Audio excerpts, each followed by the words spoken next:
Ojadili, Ojadili, Ojadili, Chioma, Ifeoma, Chinedu, Ifeanyi, ngwa bịanụ na iji akụkọ bịa n'oge Ojadili.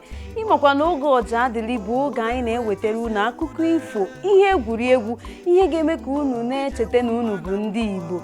Ọ bụrụ ụmụaka Igbo ịma na ha amaghị asụ asụsụ Igbo, ịgwa ha ka ha na-ele Ojadili. Ọ bụrụ ndị ma na ha amaghị ihe omenala ndị Igbo, ịgwa ha ka ha na-ele Ojadili. Nne na nna unu sokwa o, ndị ntorobịa na ụmụ agbọghọ sokwa o. Ọ bụrụ na ha amaghị asụ asụsụ ala anyị, asụsụ Igbo, ịgwa ha lewe Ojadili, maka ọ bụ na Ojadili ka anyị na-akụziri unu ihe gbasara Igbo.